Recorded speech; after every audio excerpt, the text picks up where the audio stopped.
আপনার মনে আছে কিনা 96 সালে শেখ হাসিনা জাতির উদ্দেশ্যে ক্ষমা চেয়েছিলেন অতীত ভুল ত্রুটির জন্য। সেই অতীত ভুল ত্রুটি ছিল বাকশাল, অথবা 72 থেকে 75 ভুল ত্রুটি।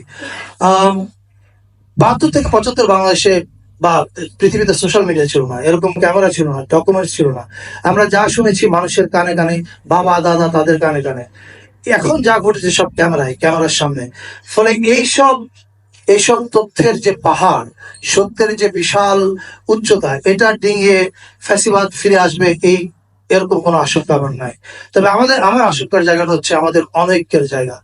আহ বাংলাদেশের মানুষ 2024-এর 5ই আগস্ট পর্যন্ত যেরকম এক ছিল, এমনকি 5ই আগস্টের পরেও আপনি 20 আগস্ট পর্যন্ত পুলিশ ডিসফাংশনাল ছিল, কিন্তু মানুষ নিজেরাই পুরো রাষ্ট্রের দায়িত্ব নিয়েছিল।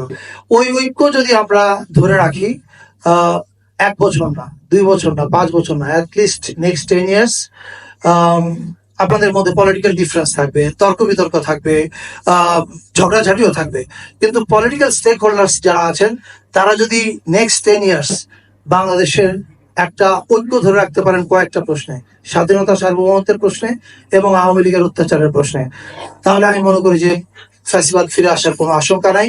এবং কালচারালি এটাকে মোকাবেলা করার জন্য যা করার সেটা সরকার তার উদ্যোগে করছে, কিন্তু আমি সরকারের চেয়ে বেশি আশা নিয়ে এবং তাকিয়ে থাকি এবং দেখছিও এটা অ্যাক্টিভলি হচ্ছে।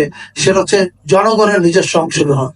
জনগণ প্রতিদিন বিট বাই বিট এই ন্যারেটিভ বিল্ডিং এ অংশ নিচ্ছে, with one line of status or maybe with sharing one video. এবং আমি নিশ্চিত এটা সামনে আরো চলবে।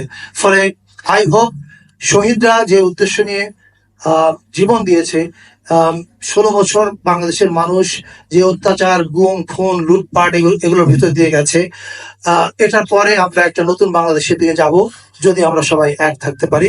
আমি তথ্য মন্ত্রণালয়কে আবার ধন্যবাদ জানাই এরকম একটা দারুণ উদ্যোগ নেওয়ার জন্য। সবাইকে ধন্যবাদ।